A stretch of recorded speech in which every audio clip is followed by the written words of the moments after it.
Hi, how are you?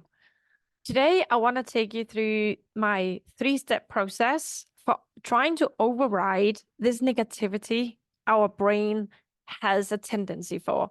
Whenever we do something, whether it's an operation or we talk to someone or anything we do, when we think about it afterwards, if your brain is anything like mine or all the other very active braining people I know, it will just tend to go to everything you did wrong, everything that went wrong, and why you shouldn't have done it, and how you're just such a disaster. And it will just focus on whatever did not work. So let's say, like, let's use an example of a bitch spay, which I know a lot of people panic about in large of, and really big fat Labrador. People tend to panic about this. And I think a lot of it is because afterwards we just focus on everything that didn't go well. And it's really important that we learn to redirect our brains into, separating out what went well, what went wrong, what would we do differently in a much more neutral way that our brains have a tendency to do. Because we tend, vets in general, to be such perfectionists, we just see all the little imperfections like such overblown, really important things when it's actually not that important. I'm not saying, obviously, if something goes terribly wrong and a dog dies on you, that is not important, but that normally doesn't happen, right? Something happens, it bleeds too much, the incision doesn't come out as you wanted to, you may have needed some help, whatever it is, and your brain just tends to focus on this. Equally, let's say that maybe you have been struggling with handling clients, and maybe you try to apply some of the tools of boundaries on that I teach or somebody else. Maybe you read something and you want to apply it. And obviously, the first times you try these things, it's not going to go 100% well. And then afterwards, your brain will have a tendency to catastrophize and just overanalyze everything that went wrong, completely overruling everything that might have gone right. And in that way, you're not going to be open to try out things, to learn things, to do new things because you're so scared of how you're going to beat yourself up afterwards. So my three-step process is doing an evaluation of a situation in a way that step one, you first look at what went well. The second, you look at what did you learn from it? And the third step is to think about what would you do differently. So if we look at the first step, what went well? Let's take the example of a bit spray, because I think it's something we can all relate to. You have to look at what went well in the operation before and after. You sit down and you look at everything that went well. It's really important that you learn to redirect your brain to everything that worked. And you might have to do a bit of work here because your brain will try and pull you back to everything that went wrong. So let's say what might have gone well could be that your anesthesia went well, the way you received the client might have worked well, the how quick you managed to place an IV might have worked well, you incision might not have bled as much as other times, or if it bled, you handled it really well, and so on, right until the dog wakes up. Write down like what went well, everything. Even if you say you felt a bit more courageous or you did something a bit differently, you normally not brave enough to do, like everything, make sure you write it down. And the next step, you look at what did you learn? So you might have learned that your combination of pre-med didn't work that well, or you might have learned that when you use some sort of suture material, it works better than other.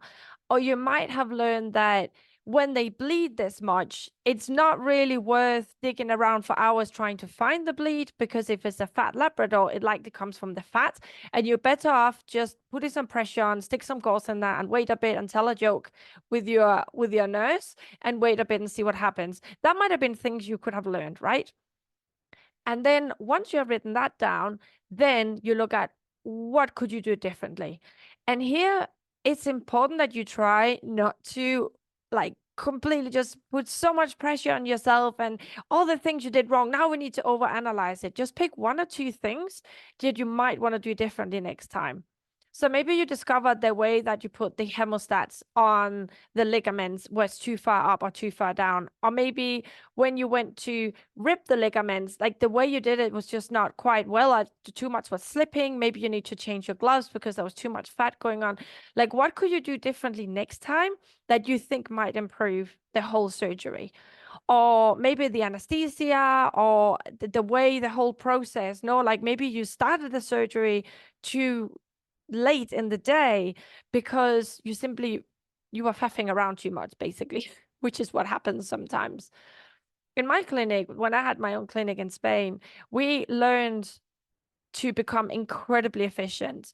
And it was literally, sometimes it was me by myself with just two people helping out, and nurses, not qualified nurses, because in Spain that time we didn't, it was just people you kind of train up as you go. And we became incredibly efficient, and it was by never beating ourselves up. I never beat my staff up. We were always so encouraging towards each other and always pointing out the positive. And I think that contributed to the efficiency and how much work we could get done, because we were always just being super efficient and just trying to be very positive about it all. I see in other places that, for example, surgeries get done super late in the day, and everything just takes so long because everybody are really negative, and they always like hung up on details, and they always, just looking for faults in others, and always just over analyzing things instead of just getting things done and then analyze, evaluate afterwards, but always coming from this like first what went well. Now, this process you can apply to everything. So let's say you, for example, want to change jobs. You're considering changing jobs. You're going to job interviews. When you come out of a job interview, it is so important that you straight after, independent of whether they say yes or no, that you do this evaluation for yourself, for your future job interviews, if you're ever going to have more, which you probably are if you don't work for yourself. It is important that you go home and you straight away evaluate, like, what did I do well? Well, I dressed properly. I made sure I was rested. I did breathing exercises before I went in to calm down.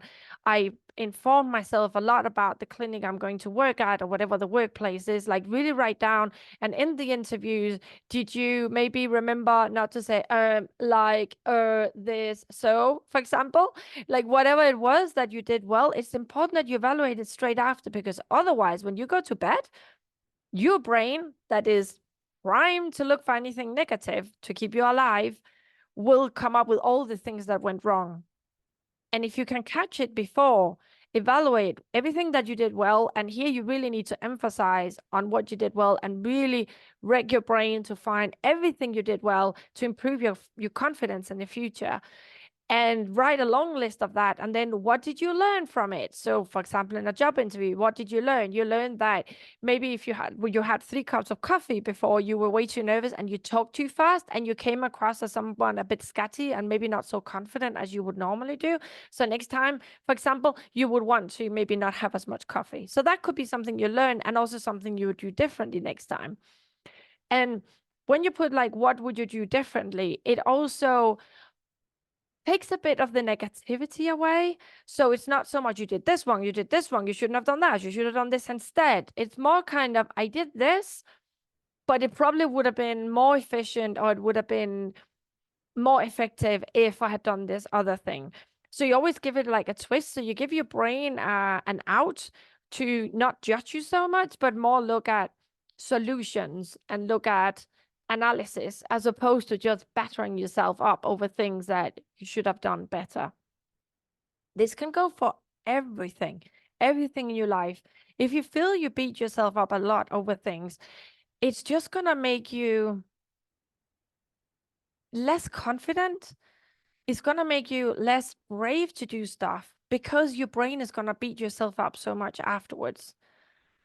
And you could think there must be something wrong with me, because why do I beat myself up so much when all it does is just deteriorate my relationship with myself, and it just like crumbles my confidence. But it comes back to our brains being primitive. They have evolved for sure, and the conscious bit of our brain obviously knows a lot more than when we were living in caves. But the subconscious part of our brain is still the one that will overrule everything else when we feel fear, when we feel anxiety, or we feel anger, right? So if you have been in a stressful situation, it is likely that the conscious part of your brain, the frontal lobe, is not really going to be the one in charge. And it is your job to redirect your brain to be in charge of it and not let the subconscious just like roll over you like a steamroller with all these negative thoughts. And the reason it does it is obviously because it just wants you to survive. Your brain doesn't care if you're thriving, if you're confident, if you're happy in your job. Your brain just wants you to survive in the sense it's always looking out for stuff that you might have been doing wrong. So you're going to get kicked out of the tribe because now they no longer want you. They no longer support you. That's literally the one track our primitive brain is in. It is trying to keep you alive, and it doesn't care if it has to push you away from doing new things, if it has to push you away from new relationships, if it has to keep you unhappy and depressed and anxious in order to just keep you alive and keep you in the same situation you've always been in. It is really hard as a human to fight against this. And I say fight, I shouldn't say fighting your own brain, because that sounds like very self-destructive, but to redirect our brains and be aware of what's going on inside our heads. Because when you're not aware of it, it is literally just your caveman brain that is just rolling along and directing you this way and that way and making you feel all these feelings, that all these emotions that may not feel good on a day-to-day basis and might push you into actions that when you look back are not that desirable. So when you have to go into a surgery, when you're looking for a new job, when you're going to have a conversation that might be a bit uncomfortable with someone, maybe to ask for a pay rise, or maybe to say something you're not happy about, or maybe to ask for a promotion, whatever it is, your brain is going to try and hold you back every way it can, because for the brain, you making new brave things are things that could literally kill you, because you're going to get kicked out by a tribe, get kicked out of the cave, and you're going to be eaten by a mountain lion, and you're going to be where there's no food. That's the way your brain works. Although we're now living in a perfectly safe society, well, if you're in this part of the world anyway, the brain it hasn't really caught up. So doing anything brave, courageous, or just slightly new, it's gonna be scary for your brain. So this is why it's really important to use this 3-step evaluation process when you have done something like this, in order to just redirect your brain to, I'm okay, it's fine. A lot of things went really well. It wasn't perfect. And I think it's important that you acknowledge that whatever you did wasn't perfect, because your perfectionist brain is going to point it out to you. And if you can't beat them, join them, right?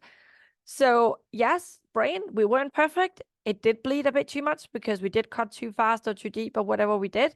Yes, the job interview didn't go 100% well because I spoke too fast or I asked inappropriate questions.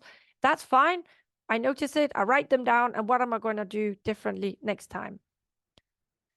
If you try to push these things down and you try to action your way out of your brain reminding you of all these negative things that you should have done or could have done better, you're going to try and push it away by working or drinking or going on social, it's going to pop up again.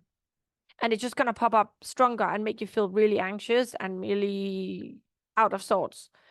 And that's why acknowledging also what didn't go so well, but at the same time, not putting too much emphasis on it, and also straight away offer new paths that you can take next time, it's going to just take the wind out of the sails completely of this train of negative thoughts and negative beating yourself up when you've done something. So try that. Try the 3-step process, which is first, write down what went well, really put a lot of emphasis in every little detail that went well. Second, what did you learn? You know, what could maybe have gone better? And third, what would you do differently next time? Try it out and tell me how it goes for you. I would love for you to write a review and tell me if you tried it or if you reached out on social and told me about it. And if you also joined the podcast recently, you might not know I do have a free PDF where I go through a lot of steps, both this and other steps that to help prevent burnout in the veterinary clinic. It's a 3-step, well, 3 10 hacks, basically, how to overcome burnout. And this is one of the steps in it. You can find it in the show notes, the download to the free PDF. So get that if you haven't already, which will also make you join my email list so you can get newsletters from me and also reminders of the podcast and everything else that might help you in this kind of not complicated world, but definitely new world that our brains are not quite attuned to yet. It's just nice to get some reminders onto there's nothing wrong with you. Everything is fine. You just need to keep, rewriting your brain and redirecting it to other ways of dealing with stuff that might be a bit difficult in the veterinary world. I hope this helped. Have a lovely rest of the week. See you soon.